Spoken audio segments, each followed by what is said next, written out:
Oke, selamat datang teman-teman di video tutorial unit operasi. Kali ini kita akan lanjutkan gitu ya untuk videonya di chapter 6, Flow of Compressible Fluids.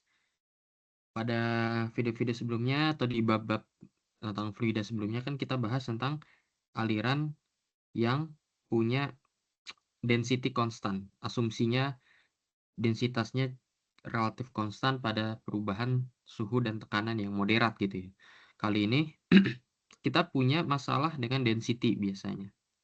Gimana kalau ternyata misalnya suhu berubah nih, density-nya juga gampang berubah gitu. Maka dibahas nih di aliran untuk fluida compressible, fluida yang bisa termampatkan gitu.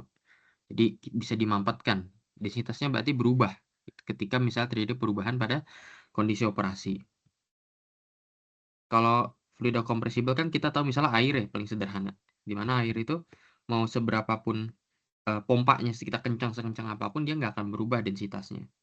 Kayak gitu. Nah, kalau gas, gas itu compressible. Kalau tekanannya berubah, densitasnya juga ikut berubah, ya. Dan nanti ketika misalnya kita punya gas, dia bergerak dengan kecepatan yang mendekati kecepatan suara. Nah, udah hampir mendekati kecepatan suara. Nah, di situ kita nggak bisa mengabaikan faktor incompressible itu. Oke, kita akan masuk. Yang pertama kita mengenal ada parameter utama yang bukan lagi Reynolds number, tapi Mach number. Kita pakai Mach number, ya. Yang mana definisinya adalah Mach number itu kecepatan fluidanya, gasnya misalnya, dibandingkan dengan kecepatan udara di medium tersebut. Kecepatan suara, sorry. Sound ya. Kecepatan suara di dalam fluida tersebut. Alirannya kalau dipakai Mach number, klasifikasinya ada yang subsonik, dia Mach number-nya kurang dari 1, jadi kecepatan fluidanya di bawah kecepatan suara. Ada yang sama, maka dia sonik, ada yang supersonik kalau fluida lebih cepat daripada kecepatan suara. Jadi Mach number adalah rasio seberapa cepat fluida bergerak dibandingkan seberapa cepat informasi menyebar di dalam medium. Jadi, kenapa dibandingin sama kecepatan suara? Kecepatan suara itu dapat menggambarkan kecepatan penyebaran informasi. Nah, apa yang dimaksud informasi gitu ya? Informasi menyebar di dalam fluida. Misalnya kita punya gas yang subsonik, alirannya subsonik, di mana gas berarti lebih lambat ya daripada suara. Nah, kalau lebih lambat, gas yang di depan itu udah tahu bakal ada apa. Ya, kan subsonik. Jadi fluidanya lebih lambat daripada suara. Jadi gas yang paling depan itu sudah tahu ada sesuatu di yang datang dan sempat misalnya untuk menyingkir gitu. Kalau supersonik gasnya di depan gitu. Jadi dia nggak dapat sesuatu tentang apa yang terjadi di depannya. Hasilnya bisa ada shock wave, bisa ada gelombang kejut gitu. Jadi dinding kejutan karena ada gas di depan yang nggak sempat untuk bereaksi gitu. Jadi suara itu membawa informasi apa yang terjadi di depan gitu. Kalau fluida atau gas kita di belakang suara, itu fluida kita masih bisa bertindak sesuatu, itu subsonik. Tapi kalau supersonik, itu kita dahuluin suara bahkan. Kalau dahuluin suara kita nggak dapat informasi apa-apa. Nah, itu banyak shock wave di sana. Kemudian kita dalam menganalisis soal-soal di compressible fluid, kita pakai asumsi-asumsi dasar. Ini sebenarnya udah umum. Kita pakai asumsi aliran steady, alirannya satu dimensi, kemudian velocity gradient dalam cross section diabaikan. Jadi tidak ada variasi kecepatan dalam luasan. Ya, ini plug flow dianggapnya. Plug flow itu profil alirannya ya seperti ini. Ini plug flow. Jadi sama semua.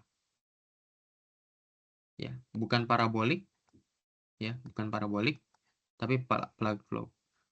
Jadi ada velocity gradient. Kemudian friction hanya dari wall shear ya, ada friksi tapi dari wall shear aja. Nggak ada foam drag atau fitting, ya ini disederhanakan. Shaft work-nya artinya tidak ada alat-alat yang bekerja, nggak ada pompa, nggak ada turbin. Gravitational effect diabaikan, dan fluidanya gas ideal. Gitu. Sehingga PPNRT berlaku, CP-CV tidak bergantung suhu. Jadi specific heat-nya, CP-nya, CV-nya konstan. Kemudian ada persamaan-persamaan dasar ya di fluida yang kompresibel ini. Yang pertama kita mengenal persamaan kontinuitas, continuity equation, di mana mass flow rate itu harus konstan. Ini kita udah tahu ya, bahwa menghitung mass flow rate itu bisa menghitung dari massa jenis dikali laju alir meter per detik dikali luasan. Dan ini harus konstan. Jadi mass flow rate itu harus konstan. Dan persamaan akhirnya kita punya dalam bentuk diferensial seperti ini.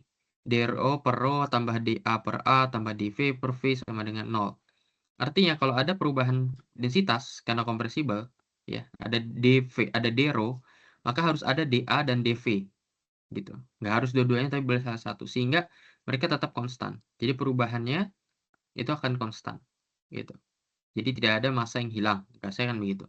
Jika density turun, misalnya velocity atau luas cross section area harus naik supaya mass flow rate tetap terjaga. Ini persamaan yang paling dasar. Yang pertama kita punya continuity equation. Berikutnya kita punya total energy balance. Sebenarnya ini dari hukum termodinamika ya, bahwa Q ya, panas yang keluar atau masuk per kilogram fluida yang masuk ya, dari station A ke station B, keluarnya station B, maka ada perubahan entalpi dan ada perubahan energi kinetik. Apa hanya itu? Ya, energi potensial tadi kita abaikan ya. Karena gravitational effect diabaikan, maka potential energy diabaikan. Jadi cuma punya dua komponen, dan juga nggak ada shaft work ya, nggak ada kerja yang lain. Ini doang, sehingga kalau kita ambil dq-nya secara diferensial, maka dq per m sama dengan dh ya, perubahan entalpi tambah dv kuadrat per 2. Kemudian ada persamaan mechanical energy balance. Kalau tadi itu total energy balance, ini mechanical energy balance, energi mekaniknya ini sama ya. Jadi turunkan dari persamaan Bernoulli, kita dapat berapa DHFS-nya. HFS-nya seperti apa, tergantung berapa panjang conduitnya, pipanya. Dan ada persamaan kerja untuk compressible flow berfriksi. Ya. Jadi untuk persamaan di Bernoulli untuk compressible flow berfriksi ini pakai persamaan ini. Ya. dP per rho tambah dV kuadrat per L tambah V kuadrat per 2 FDL RH per RH sama dengan 0. Kayak gitu. Perubahan ini harus konstan. Gitu. Dengan F-nya bisa dicari pakai ini ya, DHFS. Ada juga persamaan gas ideal nih, udah kita tahu ya. Ada informasi yang penting di sini adalah DH ya. Jadi entalpi tadi yang muncul, entalpi itu bisa dihitung dari CP kali DT atau perubahan suhu. Ya, atau kalau mau pakai delta juga bisa ya, delta H berarti bisa dihitung dari, kalau kita ditanya delta H, berarti kan delta H sama dengan CP kali delta T gitu. Nah, ini persamaan-persamaan dasar dalam compressible equation. Nah, ini juga persamaan dasar tentang kecepatan suara, acoustical velocity. Jadi suara itu kan sebenarnya gelombang ya, gelombang kompresi, rarefraksi kecil, dia merambat secara adiabatik dan frictionless. Jadi adiabatik, frictionless, dan prosesnya isentropik, entropinya konstan. Nah, kecepatan suara bisa diukur seperti ini, dP per d rho ya, dalam ini ada sufiks apalah itu namanya, subscript maksudnya. Ini maksudnya isentropik, entropinya nggak berubah. Karena apa? Karena adiabatik ya. Adiabatik artinya tidak ada perubahan entropi. Jadi kecepatan suara bisa diukur kalau kita mengetahui berapa dP per d rho untuk prosesnya yang isentropik. Kemudian kita akar kuadratkan. Dan kalau untuk gas ideal, proses isentropik mengikuti ini ya. Ada kita punya komponen gamma. Gamma itu adalah rasio Cp per Cv ya. Jadi kan gas itu punya nilai, pasti punya nilai kapasitas Cp dan Cv. Nah, gamma itu adalah Cp per Cv. Ya, kayak gitu. Jadi P kali rho pangkat minus gamma itu selalu konstan untuk gas ideal. Dan ini diturunkan, maka kecepatan suara bisa diukur kalau kita tahu gammanya, tahu P-nya, tahu rho-nya seperti ini. Atau tahu berapa suhunya dan berapa massa molarnya. M besar ini massa molar ya. Massa molar gasnya.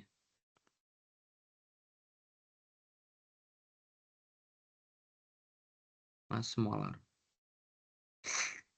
Kita lanjutkan. Ini persamaan-persamaan dasar udah cukup. Kita ya, jadi kalau kita lihat sebenarnya di sini kecepatan suara V sound ini bergantung banget sama T, sama suhu. Ya, artinya kalau gasnya makin panas, kecepatan suara di dalamnya makin cepat merambat, gitu. Jadi fungsi dari suhu sebenarnya. Oke, kita lanjut ke Mach number untuk ideal gas. Tadi kita udah tahu bahwa Mach number itu kecepatan fluida dibandingkan kecepatan suara. Kalau kita kita substitusi ya ke persamaan gas ideal yang PV-nRT, kita masukin, itu kita akan dapat seperti ini, bahwa Mach number kuadrat itu memenuhi ini. Jadi kalau kita lihat di Mach number ini sebenarnya ada V kuadrat dan ada TR per M. Bahwa berarti Mach number itu adalah rasio antara energi kinetik dari fluida itu terhadap energi panas atau thermal energy yang bisa menentukan kemampatan fluida itu tadi, compressibility-nya. Semakin besar Mach number, kalau kita makin gedein, berarti kan kecepatannya makin besar. Gitu. Semakin besar Mach number, semakin besar efek kompresibilitasnya. Nah, ada rule of thumb yang penting juga. Kalau Mach number-nya kurang dari 0,3, efek kompresibilitas masih bisa diabaikan. Bahkan persamaan yang incompressible masih cukup akurat untuk dipakai. Ya, kayak gitu. Tapi kalau di atas 0,3, itu harus pakai persamaan compressible flow. Ya, yang pakai ini, V-sound-nya pakai ini, ideal gas equation pakai ini. Persamaan kerja utamanya Bernoulli-nya pakai ini. Jadi untuk compressible flow kita punya Bernoulli, versi Bernoulli yang seperti ini. Bernoulli. Oke, kita lanjutkan. Nah, kita mengenal ada kondisi stagnation temperature and asterisk condition. Asterisk condition itu adalah ketika kita punya keadaan sonic. Ya, keadaan sonic di mana kecepatan fluidanya gas kita sama dengan kecepatan suara yang merambat atau Mach number-nya sama dengan 1. Ini asterisk condition. Dan properti atau sifat-sifat pada kondisi ini dikasih simbol asterisk ini, bintang-bintang ini. Kemudian ada stagnation temperature. Apa tuh suhu stagnasi? Ya, jika kita punya gas nih lagi bergerak cepat, terus dihentikan secara mendadak secara adiabatik, ya, artinya tidak ada perpindahan panas, ya, kalau mau di-remind lagi, yang dimaksud dengan adiabatik itu, ya, Q sama dengan 0. Tidak ada panas yang keluar atau masuk. Seluruh energi kinetik dikonversi menjadi energi termal, artinya suhu dia di dalam itu naik. Nah, temperatur akhir ini disebut stagnasi temperatur. Karena adiabatik, semua kinetic energi yang tadinya kan dia lagi bergerak kan, kemudian diberhentikan mendadak, maka energi kinetiknya diubah. Tapi karena tidak bisa dibuang ya menjadi yang lain, karena adiabatik, dia jadi thermal energi dia sendiri, suhunya naik. Gitu. Nah, kalau kita lihat pakai persamaan tadi yang di awal ya, yang ini, sebelumnya lagi, nah yang ini, ada perubahan entalpi, ya kita bisa tuliskan berarti perubahan entalpi itu ya H min HS. Titik awal kurang akhir adalah min V kuadrat per 2. Kondisi akhir adalah kondisi stagnasi di mana V-nya sama dengan 0 dan diberhentikan dan dia juga adiabatik. Maka akan dapat untuk mencari suhu stagnasinya pakai formula ini. T tambah V kuadrat per 2 CP. Kalau entalpi stagnasinya seperti ini. Sama ya komponennya. Tinggal ada CP-nya nih, nggak ada CP-nya. Di mana stagnasi temperatur adalah total temperatur yang tersimpan dalam gas yang bergerak. Total ya. Jadi dia bukan hanya menggambarkan suhu aktual, tapi juga kontribusi dari kinetic energy. Yang ini nih, V kuadrat per 2. Ini kan energi kinetik. Jadi stagnasi temperatur itu ada 2 komponen. Komponen suhu dia secara aktual tambah komponen kontribusi dari kinetic energy. Karena tadi kalau misalnya tiba-tiba V-nya dibikin 0, maka kinetic energinya itu akan semua dikonversi menjadi suhu. Nah, untuk aliran adiabatik, TS-nya selalu konstan, stagnasi temperaturnya. Gitu. Dan untuk adiabatik, stagnasi temperatur konstan ini intinya TSA sama dengan TSB. Berikutnya,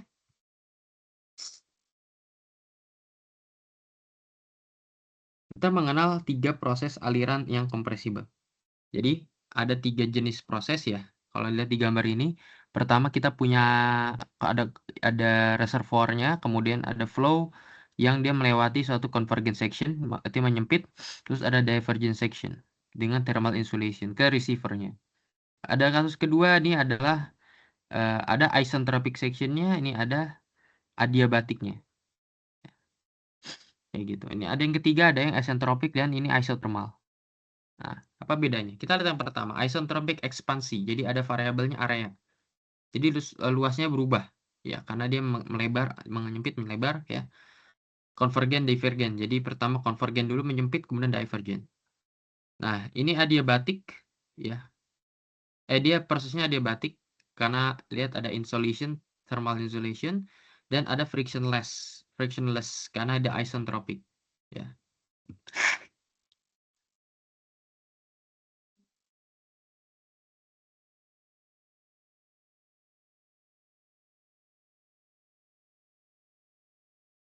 Jadi TS-nya konstan. Contohnya nozzle rocket ya. Oh, di sini. Di buku. Ada proses 2, dia adiabatic frictional flow. Jadi cross section areanya konstan, segini aja cross section areanya. Nggak makin melebar, nggak makin menyempit. Tapi ada friksi, ada gesekan dinding gitu. Nah, dia adiabatic tapi irreversible sehingga entropinya pasti naik ya. Kemudian TS tetap konstan karena adiabatik ya. Nah, aliran yang ketiga pada compressible fluid itu seperti ini, dia isothermal. Jadi pertama isentropik, yang kedua adiabatik, yang ketiga isothermal dan ada friction di sana. Ini sama dibikin cross section areanya konstan, jadi tidak ada pelebaran atau penyempitan pada aliran. Temperatur gas dijaga konstan oleh transfer panas lewat dinding, ya. Temperatur gas dijaga konstan. Jadi ada heating jacket misalnya. Nah, TS-nya tidak konstan karena ada perubahan suhu, gitu. Nah, ini yang pertama ya. Jadi setelah kita tahu gambaran aliran kayak apa, kan diingat secara gambar ya. Yang pertama ada yang convergent divergent section, ada yang langsung adiabatik, dan ada yang isothermal. Yang pertama kita mempelajari aliran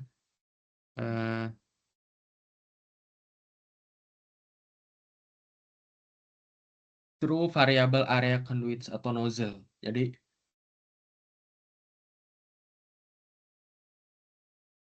yang pertama kita lihat kalau aliran gas kita itu melewati suatu tempat atau area ya atau nozzle ya, namanya nozzle. Yang mana luas areanya berubah. Jadi variable area conduits. Ini dirancang untuk isentropic flow. Ya, yang pertama tadi, yang isentropic.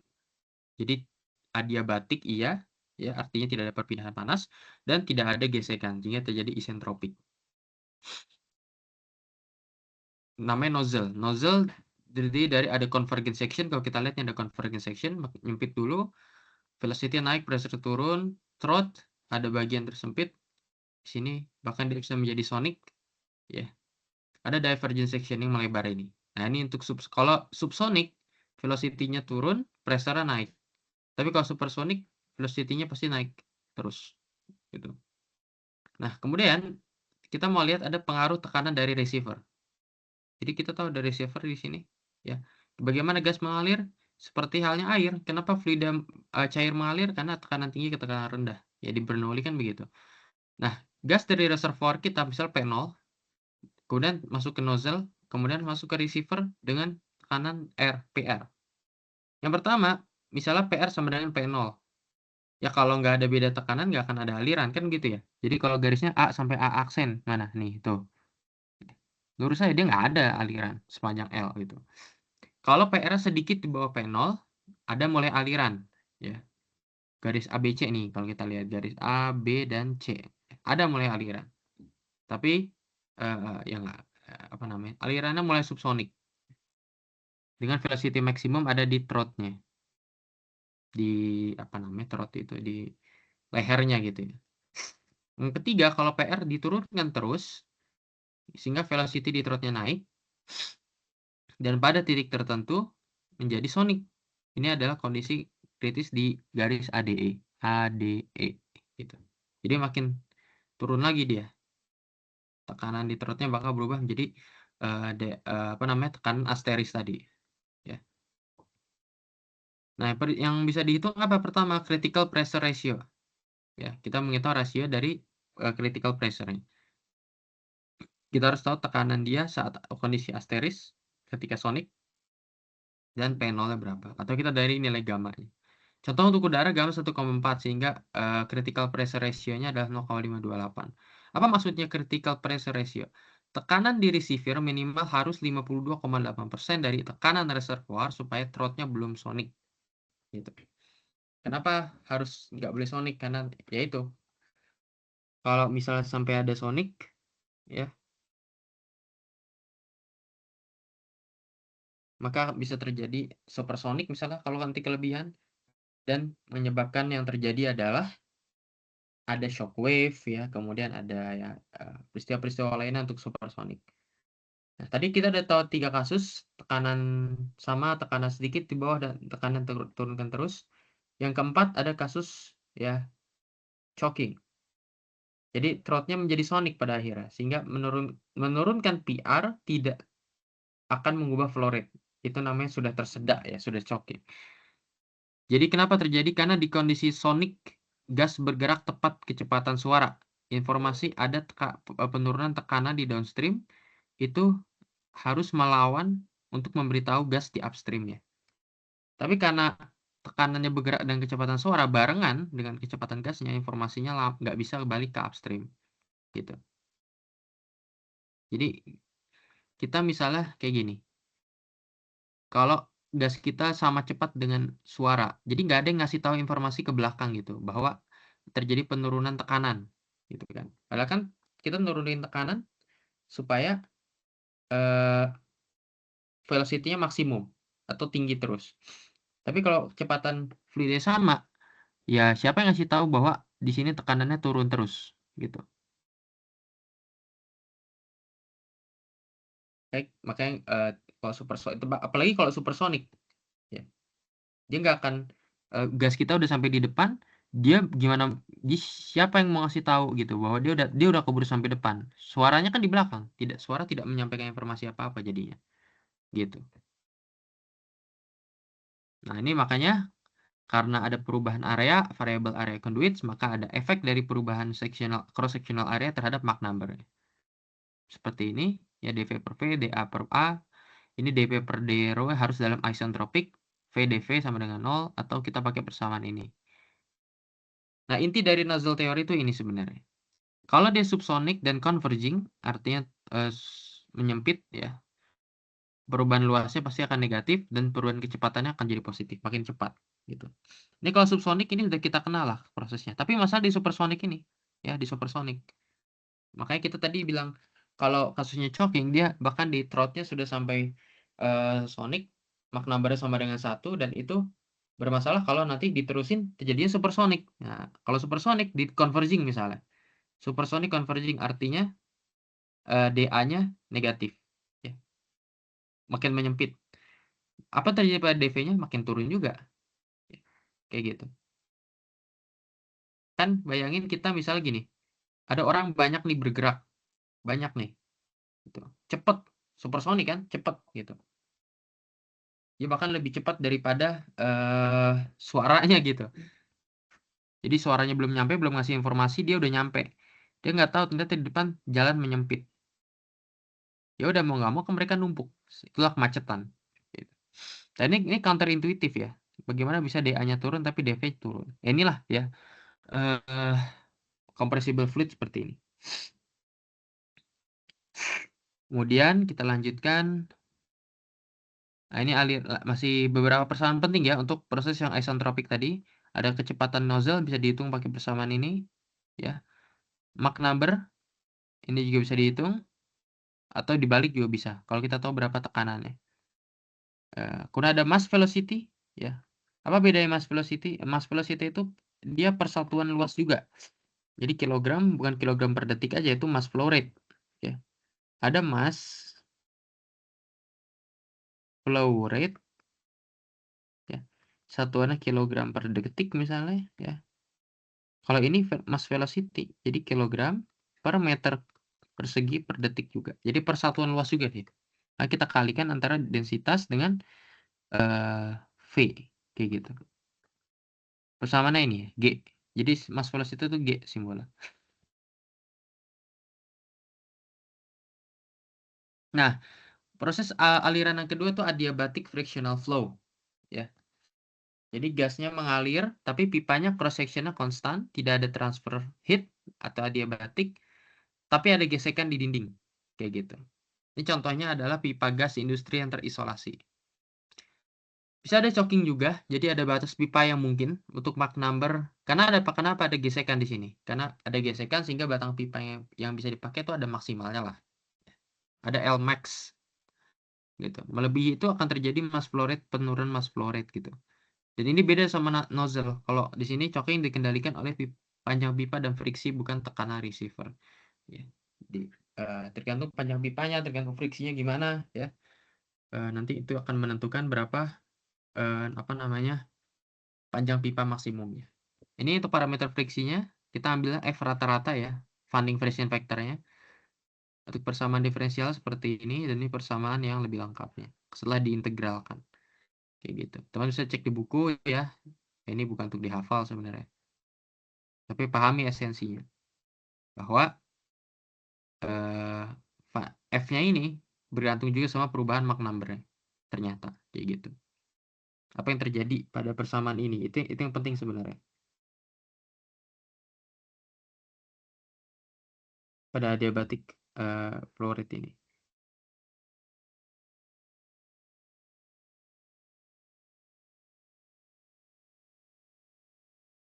Kalau kita lihat ada friksi di sebelah kiri ya, itu akan selalu positif bagian sebelah kiri. Kalau di ruas kanan, kalau Mach number kurang dari 1 misalnya, ini ya, maka ini akan pembilangnya akan positif sehingga Mach number-nya akan naik gitu. Kalau supersonic gitu ya, maka Mach number di sini akan lebih dari 1 sehingga ini akan negatif pembilangnya, sehingga Mach number-nya pasti akan turun ya. Tapi dua-duanya ini menuju Mach number sama dengan 1 sebenarnya, menuju sonic. Jadi friksi yang ada ini, kalau di adiabatic frictional flow, friksi atau gesekan itu selalu membawa gas itu menuju kondisi sonic sebenarnya. Mach number sama dengan 1 gitu. Kemudian ini ada beberapa property equation, silahkan dibaca aja ya. Ini informasi aja. Ada rasio temperatur, rasio density dan sebagainya. Nah nih maksimum panjang pipa ya, pakai persamaan ini. Mass velocity juga bisa hitung pakai hal yang persamaan ini.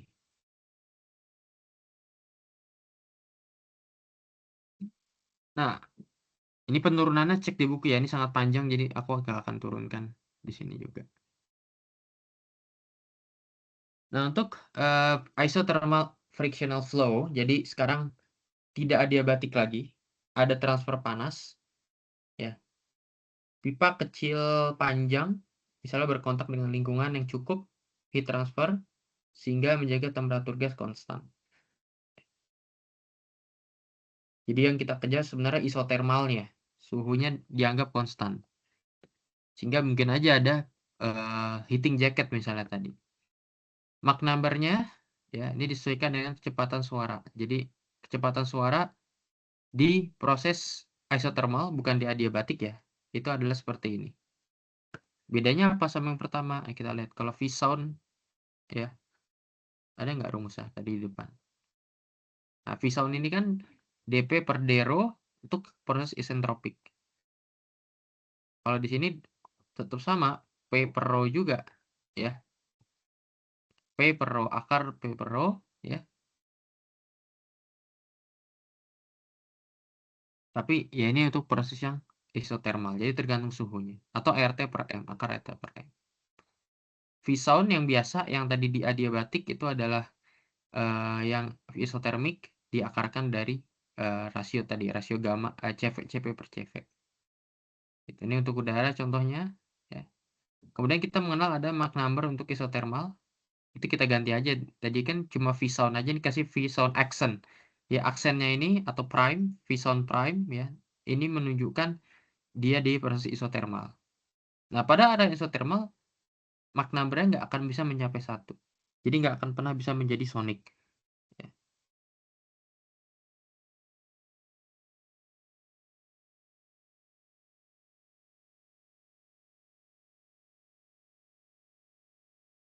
Karena kecepatan maksimum pasti terbatas. Nih, dia beda ya, V sound di sini yang adiabatik dengan yang isotermik. Kayak gitu. Ada beberapa persamaan penting juga ya. Silakan dibaca aja dan pahami makna dari persamaan itu apa sebenarnya. Eh, tapi yang di kotak-kotak ini biasanya yang paling penting ya, yang paling lengkap atau yang paling berharga untuk dipakai. Dan karena isotermik kemungkinan ada heat transfer, ya udah sebagaimana heat transfer kita pakai persamaan ini gitu ya. Dan kita isotermik kan berarti suhu awal sama dengan suhu akhir, berarti tidak ada perubahan entalpi. Makanya suku entalpi yang tadi H di sini tengah yang di depan tuh hilang. Adanya perubahan kecepatan gitu. Kalau bentuk mass velocity-nya seperti ini. Oke, mungkin itu untuk chapter 6 ya, materi ulasan materinya tentang compressible fluid. Intinya bakal ada parameter Mach number. Kemudian kita mengenal 3 jenis aliran gas ya, yang isentropik satu, kedua adiabatik dengan friksi, dan ini isotermik dengan friksi juga. Kayak gitu. Nah, ini beberapa latihan soal sebenarnya. Ini kalau kita lihat sekali lagi ya, latihan soalku hanya membahas tentang cara mengerjakannya, tidak akan sampai selesai. Kita punya pipa gas alam di sini ya. Pipa gas alam sepanjang 50 mil. Panjang ya, sepanjang 50 mil yang panjang dan tidak terisolasi. Gas akan menyesuaikan suhu dengan tanah di sekitar. Artinya proses ini adalah proses isotermal. Ya karena ini tadi kita tahu ya, 3 proses kita sangat dibedakan sama yang namanya isotermal, adiabatik, dan isentropik, maka kita harus tahu dulu mana proses yang menyesuaikan. Kalau di kita kan pengennya isotermal di sini di soal ini. Kenapa? Kata kuncinya. Natural gas consisting essentially of methane is to be transported through suatu pipeline over flat terrain. Each pumping station increases the pressure and the pressure drops at the inlet to the next pumping station. What is the gas flow rate in cubic feet per hour measure?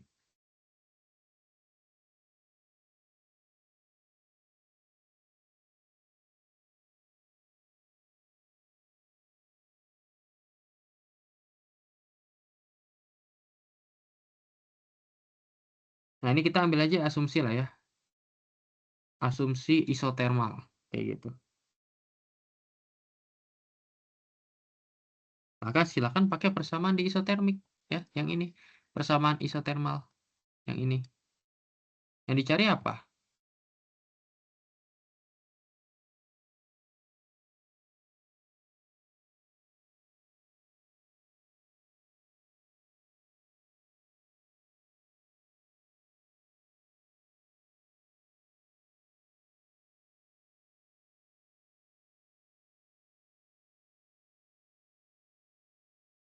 Gas flow rate ya. Yang dicari gas flow rate.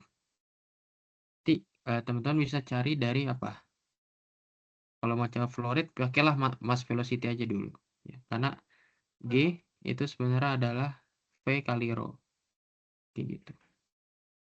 Dan hubungannya apa lagi? Gas flow rate berarti kan ini ya, P ini, P dot. Dimana dia adalah luasan dikali kecepatan. Kayak gitu.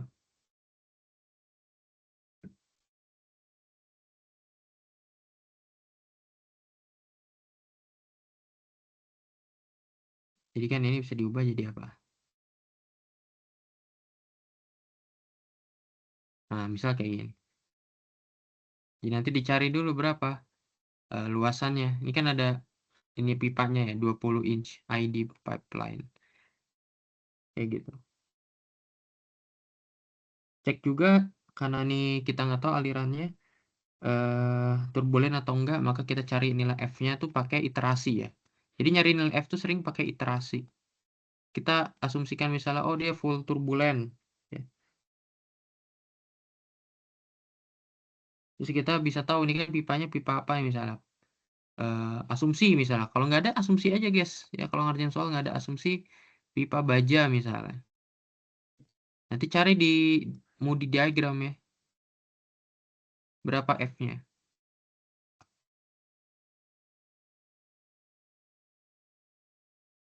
Nanti udah dapat ini kita hitung mana yang ada F-nya. Nah, ini persamaan ini. Kita cek.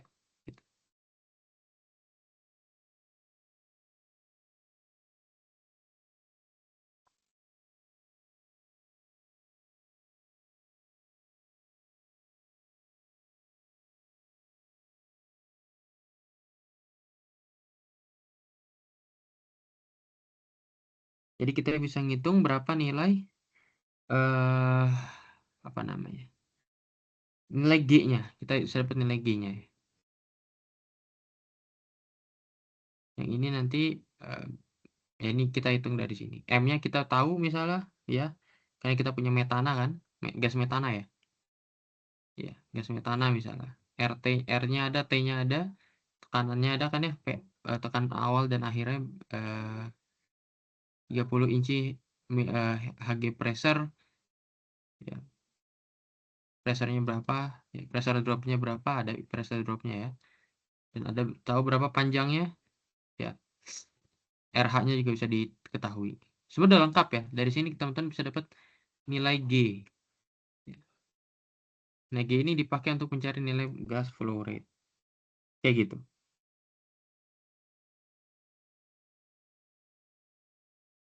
Jadi alurnya selalu ya cek kalau di kompresibel ya, cek sistem ya, sistem termodinamikanya.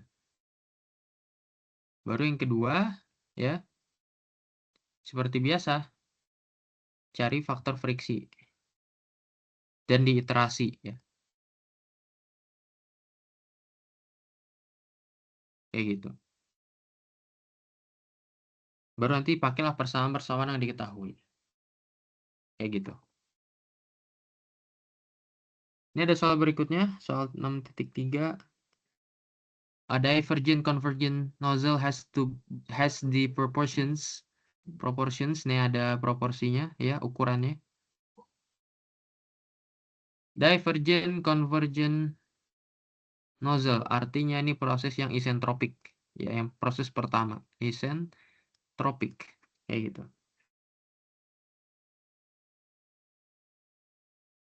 Soalnya apa? Plot the pressure, the temperature, and the Mach number versus the length of the nozzle. Ini suruh ngeplot. Jadi apa namanya? Kita cek ya dari titik-titik ini. Kita diberikan panjang L. Ya, jadi kita suruh ngeplot fungsi dari L diameter gitu.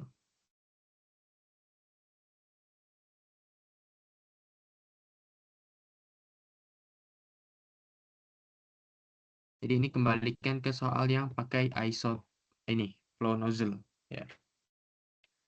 Jadi kita punya apa di sini? Punya luas area ya. Ini ada DA di sini. DA per A ya sama dengan dV per V Mach number kuadrat min 1. Kayak gitu misalnya. Saya juga tahu ada critical pressure ratio. Ya, di kondisi asterisnya itu. Nanti silakan dicoba ya untuk menerapkan rumus-rumusnya. Diketahui, gamanya udah diketahui, M-nya juga udah diketahui. Tinggal dimasuk-masukin aja. Pressure-nya ya. From as a reservoir 20 atm absolute. Suhunya diketahui ya.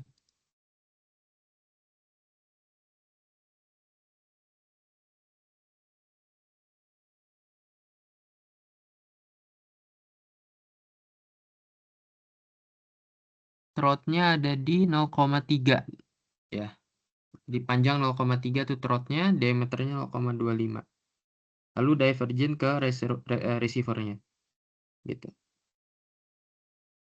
Kondisi kritis tadi RC itu dipakai untuk di throat-nya ya.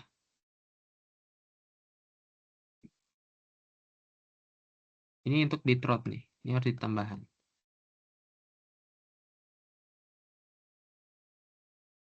Kita pengen throat-nya berarti kan 2 per gamma plus 1. Ini kan gamma udah diketahui tadi ya. Sehingga kita akan tahu berapa nilai P asterisnya. Karena kita tahu P0-nya. P0-nya tadi adalah 20 ATM. Ya. Jadi kita akan tahu apa tadi? Nilai gamanya diketahui, P0 diketahui, kan gitu ya. Maka kita akan dapat nilai P asterisnya. Karena kita tahu RC-nya, pressure adalah ini per ini. Dirumuskan tadi dengan 2 per gamma plus 1 dipangkatkan apa ya tadi fungsi X, nggak tahu fungsi X-nya itu apa. Teman-teman cek sendiri. Ini memang bukan soal rumus hafalan ya. Kayak gitu. Ini kondisi kritis hanya untuk di throat. Untuk kita bisa tahu berapa P bintangnya dan suhu bintang. Kita pengen tahu properties dia di titik kritisnya, di throat-nya ini.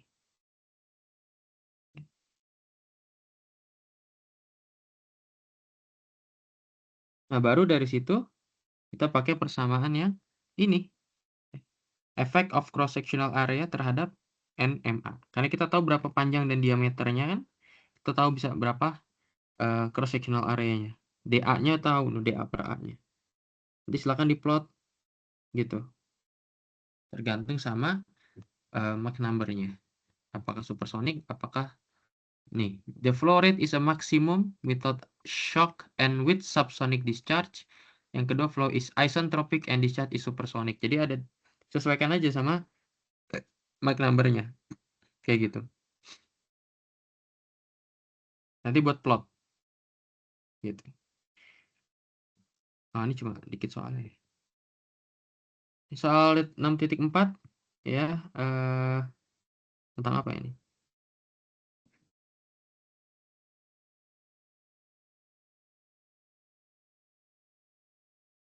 Standard 1-inch schedule 1440 horizontal steel pipe is used to conduct chlorine gas. The gas enters the pipe through a grounded entrance at a pressure of 6 atm absolute at temperature of 120 degrees Celsius and a velocity of 35 meter per second.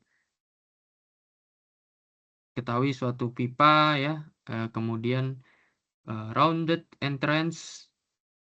Ini kayaknya pipanya nggak ada perubahan ukurannya, jadi ya udah pipa biasa untuk mengalirkan gasnya klorin, suhunya 120, laju alir segitu, velocity-nya, tentukan maksimum possible length of the pipe. Nah ini adiabatik berarti ya, kita ditanya panjang maksimum. Ya udah pakailah itu tadi udah kita ada rumusnya kan, L max-nya pakai ini.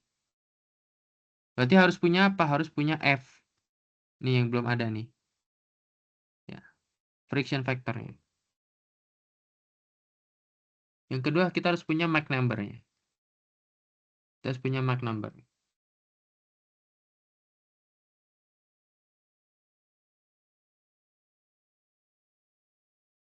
Terus nyari F-nya berapa.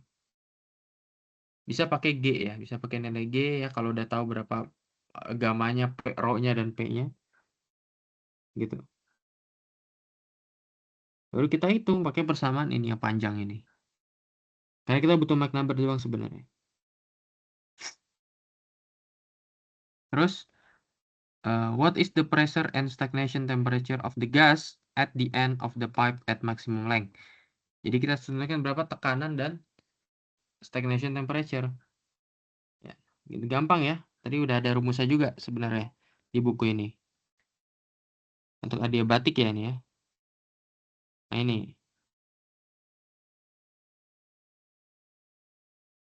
Kita bisa pakai ini tekanan ini, kalau suhu pakai ini. Stagnation temperature dan pressure di satu titik yang diketahui. Gitu.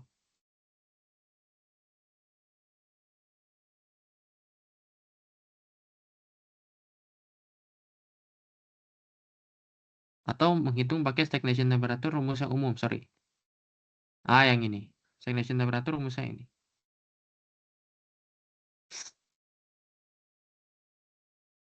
Laju alir diketahui, suhunya diketahui, CP-nya tinggal di... Kalau data-data kayak CP segala macam tuh bisa dicari ya. Datanya atau dihitung juga. Gitu.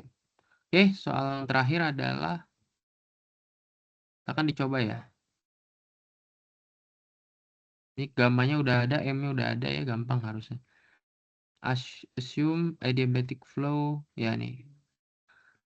Yang terakhir, assuming that the flow process in problem 64 occur is isothermally. Jadi yang 64 ini tadi adiabatic terus diubah jadi isothermal katanya. What is the maximum pipeline? Tentukan panjang maksimumnya.